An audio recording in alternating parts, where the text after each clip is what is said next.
Hello and welcome to smart learning. আজকে আমরা 28শে October 2021-এর সবচেয়ে গুরুত্বপূর্ণ কারেন্ট অ্যাফেয়ার্স এবং সেই সংক্রান্ত সমস্ত ধরনের গুরুত্বপূর্ণ তথ্য আলোচনা করব। অত্যন্ত গুরুত্বপূর্ণ সেশন, প্রথম থেকে শেষ পর্যন্ত দেখলে তোমরা অবশ্যই এর থেকে বেনিফিট পাবে। তো প্রথম কারেন্ট অ্যাফেয়ার্সটা দেখব। PM Narendra Modi address 16th east Asia summit virtually. প্রধানমন্ত্রী সম্প্রতি ইস্ট এশিয়া সামিট এতে ভার্চুয়ালি অ্যাটেন্ড করেছিলেন। তো ইস্ট এশিয়া সামিট অত্যন্ত গুরুত্বপূর্ণ একটা সামিট। এর নাম থেকে আমরা অনুমান করতে পারি ইস্ট এশিয়া যে সমস্ত দেশগুলো রয়েছে, পূর্ব এশিয়া যে সমস্ত দেশগুলো রয়েছে সেই সংক্রান্ত একটা সম্মেলন। তো এখানে এই যে 16তম সম্মেলনটা ছিল, এখানে চেয়ারম্যান ছিল ব্রুনেই।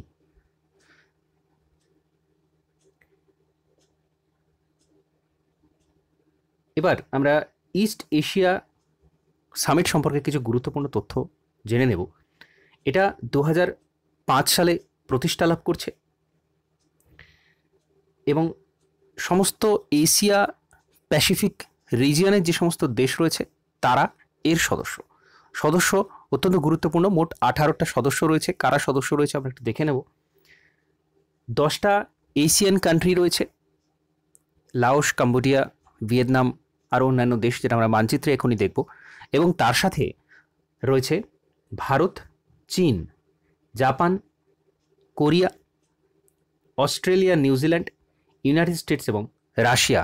মোট 18টা দেশ, এশিয়ান প্লাস আরও 8টা দেশ মিলে এই ইস্ট এশিয়া সামিটটা রয়েছে। খুব গুরুত্বপূর্ণ, আমরা মানচিত্রে এটা দেখে নেব। তো এখানে আমরা দেখতে পাচ্ছি ভারতের পূর্ব দিক থেকে প্রত্যেকটা দেশ, যেটা এশিয়ান কান্ট্রি বলা হয়, এশিয়ান কান্ট্রি 10টা এশিয়ান কান্ট্রি কী কী রয়েছে? Myanmar, Thailand, Malaysia, Singapore, Indonesia. পরপর একেবারে এখান থেকে রয়েছে এটা ফিলিপাইন্স, লাওস, কম্বোডিয়া, ভিয়েতনাম। এই দেশগুলো আমরা এশিয়ান কান্ট্রি বলে থাকি। তার সাথে রয়েছে Japan, south Korea, Australia, New Zealand, Bharat, চীন, ইউএসএ এবং রাশিয়া। এই দেশগুলো নিয়ে ইস্ট এশিয়া সামিট কিন্তু হয়ে থাকে, যেটা প্রশান্ত মহাসাগরকে ঘিরে যে সমস্ত দেশ রয়েছে মূলত তাদের সামিট, তাদের উন্নয়নের লক্ষ্যে এটা করা হয়ে থাকে। মেন্টাল হেলথ, ইকোনমিক রিকভারি, এই সমস্ত বিষয় এখানে, সাস্টেনেবল রিকভারি, এই সমস্ত বিষয় এখানে আলোচনা করা হয়। পরবর্তী কারেন্ট অ্যাফেয়ার্সটা দেখব। Centre to set up 2 container based mobile hospital with 100 bed in Delhi and Chennai. তো ভ্রাম্যমান হসপিটাল, যেটা বিভিন্ন স্থানে ঘুরে বেড়াতে সক্ষম, এরকম ধরনের হসপিটাল নিয়ে আসা হচ্ছে।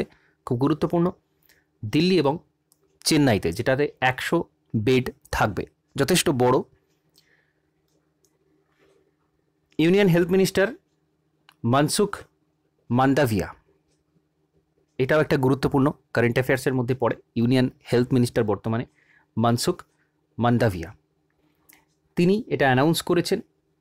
এই স্কিমটা আসছে প্রধানমন্ত্রী আয়ুষ্মান ভারত হেলথ ইনফ্রাস্ট্রাকচার মিশনের আন্ডারে। এই স্কিমটা আসছে। Hospital will be first of its kind in Asia. সবচেয়ে গুরুত্বপূর্ণ বিষয় এটাই যে এই ধরনের হসপিটাল এটা কিন্তু এশিয়াতে সর্বপ্রথম, শুধু ভারতবর্ষের মধ্যে নয়, সমস্ত এশিয়াতে এটা প্রথম। এই জন্য কারেন্ট অ্যাফেয়ার্সটা এত বেশি গুরুত্বপূর্ণ। এবং এই যে মোবাইল হসপিটালটা তৈরি হচ্ছে, এটা যে কোনো জায়গাতে স্থানান্তর করা যেতে পারে, রেল বা বায়ু মাধ্যমে, অর্থাৎ বিমানের মাধ্যমে। এটাকে কিন্তু যেখানে হেলথ এমার্জেন্সি প্রয়োজন সেইখানে হসপিটালটাকে নিয়ে যাওয়া যেতে পারে। তো অত্যন্ত উপযোগী একটা বিষয়।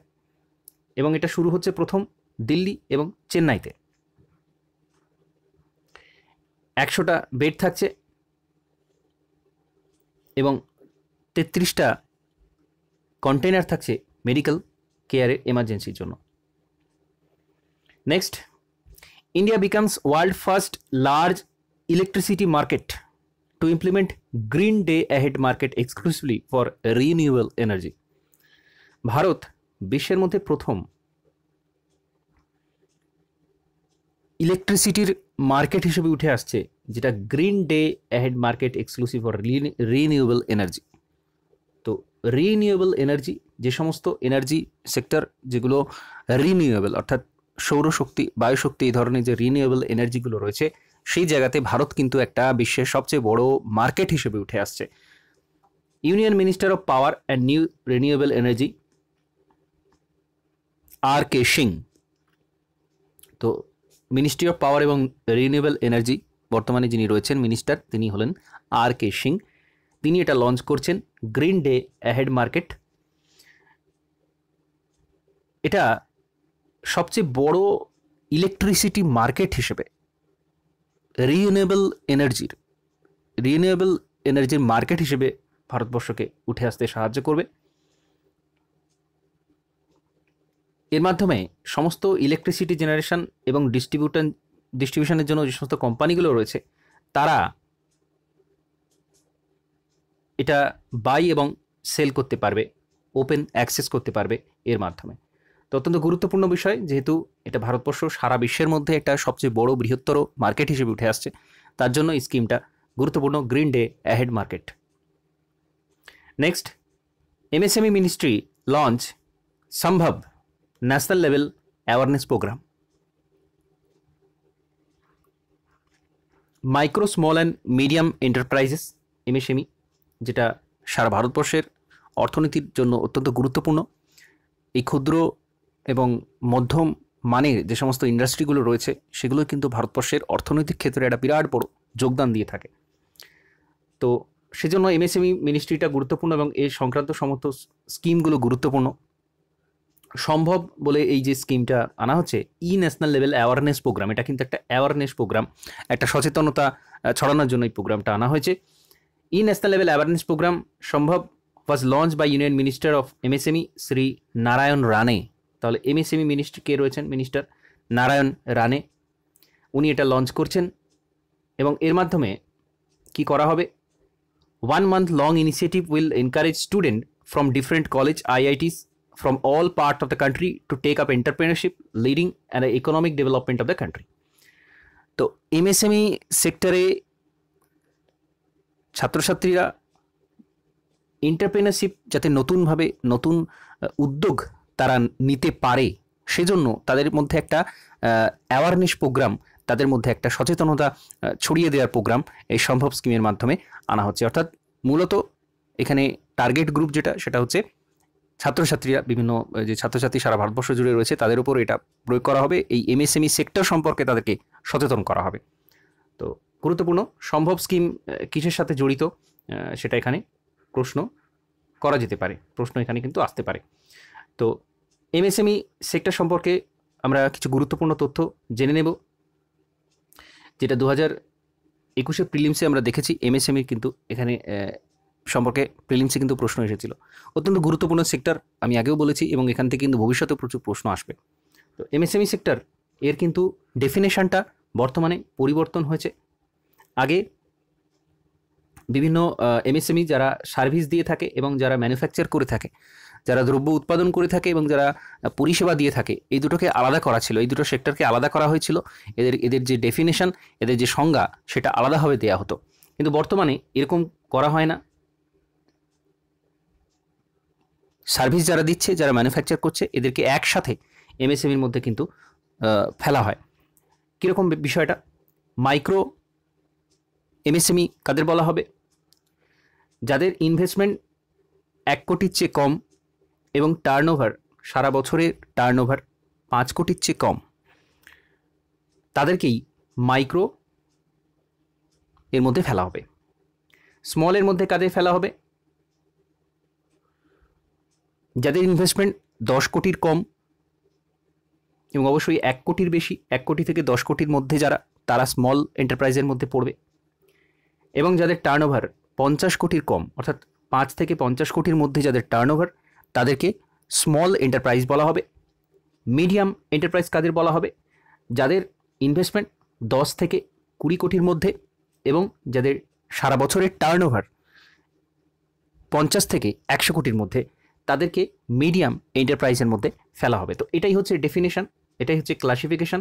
এবং ম্যানুফ্যাকচারিং সার্ভিস, এই দুটোকে একসাথে করা হয়েছে। সুতরাং এদের মধ্যে কিন্তু আর কোনো আলাদা করে মনে রাখার বিষয় নেই, যেটা আগে ছিল। বর্তমানে এমএসএমইর কিন্তু ডেফিনেশন এটাই, সরাসরি এখান থেকে কিন্তু বহু প্রশ্ন আসবে এবং এমএসএমই সম্পর্কে সমস্ত গুরুত্বপূর্ণ তথ্যগুলো কিন্তু অবশ্যই জানতে হবে। চলে যাব পরবর্তী গুরুত্বপূর্ণ কারেন্ট অ্যাফেয়ার্সে। India successfully test fire surface to surface ballistic missile Agni 5। অত্যন্ত গুরুত্বপূর্ণ অগ্নি 5 মিসাইল, ভারতবর্ষের ডিফেন্স সেক্টরের একটা বিরাট বড় ভূমিকা রয়েছে অগ্নি 5-এর। তো ডিআরডিও এটা টেস্ট ফায়ার করেছে অগ্নি 5-এর, যেটা সারফেস টু সারফেস মিসাইল এবং একটা ব্যালিস্টিক মিসাইল। সরাসরি প্রশ্ন আসে, এটা ক্রুজ মিসাইল নাকি ballistic missile, surface two air নাকি সারফেস টু সারফেস, কী ধরনের এটা মিসাইল, খুব গুরুত্বপূর্ণ মনে রাখতে হবে। অগ্নি 5 সারফেস টু সারফেস এবং এটা একটা ব্যালিস্টিক মিসাইল। এটা এপিজে আব্দুল কালাম উড়িষ্যা থেকে টেস্ট ফায়ারটা করা হয়েছে। তো কোথা থেকে করা হয়েছে সেটাও জিজ্ঞাসা করা হয়ে থাকে। তো উড়িষ্যার এপিজে আব্দুল কালাম আইল্যান্ড থেকে এটা করা হয়েছে এবং এটা একটা nuclear capable inter continental ballistic missile. তো এটা এই বিষয়টা গুরুত্বপূর্ণ, এটা কিন্তু নিউক্লিয়ার ক্যাপেবল, নিউক্লিয়ার ওয়ারহেড বহন করার ক্ষমতা কিন্তু অগ্নি 5 রাখে এবং এটা একটা মহাদেশ থেকে অন্য মহাদেশেও কিন্তু যেতে পারে। এর রেঞ্জ কিন্তু অনেক বেশি। কতটা রেঞ্জ রয়েছে?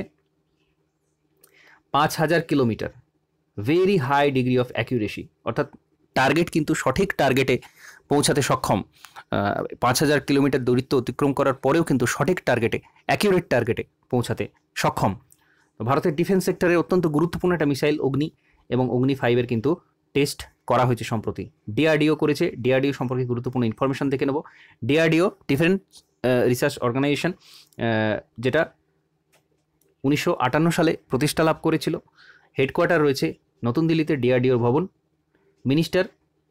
মিনিস্ট্রি অফ ডিফেন্সের আন্ডারে পড়বে অবশ্যই, যেটা বর্তমানে মিনিস্টার রয়েছেন রাজনাথ সিং। এজেন্সির এক্সিকিউটিভ বর্তমানে কে রয়েছেন, অর্থাৎ চেয়ারম্যান কে রয়েছেন? ডক্টর জি সতীশ রেড্ডি ডিআরডিওর বর্তমানে চেয়ারম্যান রয়েছেন। Next, Asian Development Bank and India sign $251 million loan for integrated urban flood management in Chennai. তো আমরা দীর্ঘ সময় ধরে, বেশ কয়েক বছর ধরে দেখেছি ফ্লাড কিন্তু, বন্যা চেন্নাই শহরে প্রচুর দেখা যায়। তো এই মেনটেনেন্সের জন্য, কন্ট্রোলের জন্য একটা লোন সাইন হয়েছে ভারত এবং এশিয়ান ডেভেলপমেন্ট ব্যাংকের মধ্যে। তো এশিয়ান ডেভেলপমেন্ট ব্যাংক সম্পর্কে গুরুত্বপূর্ণ তথ্য আমাদের মনে রাখতে হবে। ফরমেশন হয়েছিল 1966-তে। কী ধরনের এটা? Multi lateral development bank. তো ডেভেলপমেন্ট এর মূল উদ্দেশ্য আমরা দেখতেই পাচ্ছি, বিভিন্ন ডেভেলপমেন্টাল ওয়ার্ক এখান থেকে লোন নিয়ে করা হয়ে থাকে। এটা একটা চুক্তির মাধ্যমে স্থাপিত হয়। এর উদ্দেশ্য কী ছিল? সোশ্যাল এবং ইকোনমিক ডেভেলপমেন্ট। হেডকোয়ার্টার সবচেয়ে বেশি গুরুত্বপূর্ণ ম্যানিলা, ফিলিপাইন্সে কিন্তু এডিবির হেডকোয়ার্টার রয়েছে। সারা এশিয়া প্যাসিফিক অঞ্চলে এটা সার্ভিস দিয়ে থাকে। 68টা দেশ বর্তমানে এর সদস্য। প্রেসিডেন্ট গুরুত্বপূর্ণ মাসাতসুগা আসাকাওয়া এডিবির প্রেসিডেন্ট।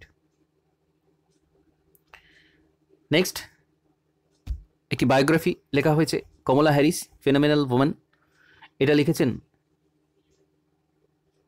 চিদানন্দ রাজহট্টা। কমলা হ্যারিস, ফেনোমেনাল ওমেন, এই বইটা লিখেছেন। অত্যন্ত গুরুত্বপূর্ণ আন্তর্জাতিক কারেন্ট অ্যাফেয়ার্সের মধ্য থেকে এই প্রশ্নটা কিন্তু বিভিন্ন পরীক্ষাতে আগামী দিনে আসবে। অত্যন্ত গুরুত্বপূর্ণ বই। তো কমলা হ্যারিস, ফেনোমেনাল ওমেন, এটা লিখছেন চিদানন্দ রাজঘাট্টা। উনি ইউএস বেসড ইন্ডিয়ান জার্নালিস্ট, উনি এই বইটা লিখছেন এবং তার বায়োগ্রাফি সম্পর্কে লেখা রয়েছে কমলা হ্যারিসের। এবং এই বইটাতে কমলা হ্যারিসের তিনি যে ইন্ডিয়ান অরিজিন একটা তার সাথে সম্পর্ক রয়েছে, ভারতীয় উৎস, তো সেটা সম্পর্কে বলা রয়েছে এখানে। বায়োগ্রাফি তো সারা জীবন সম্পর্কে বিভিন্ন বিষয় সম্পর্কে বলা থাকবে এবং ফোকাস করা রয়েছে এই অংশটাতে। নেক্সট, 28শে অক্টোবর ইন্টারন্যাশনাল অ্যানিমেশন ডে। তো ইন্টারন্যাশনাল অ্যানিমেশন ডে এটা ইউনেস্কোর এজেন্সি ASIF-এ সদস্য একটা অংশ, এর দ্বারা শুরু হয় সেলিব্রেশন 2002-তে। তো 28শে অক্টোবর এটা ইন্টারন্যাশনাল অ্যানিমেশন ডে মনে রাখতে হবে। তো এর সাথে আজকের কারেন্ট অ্যাফেয়ার্সের গুরুত্বপূর্ণ আলোচনা এখানে সমাপ্ত করছি। নমস্কার, ধন্যবাদ।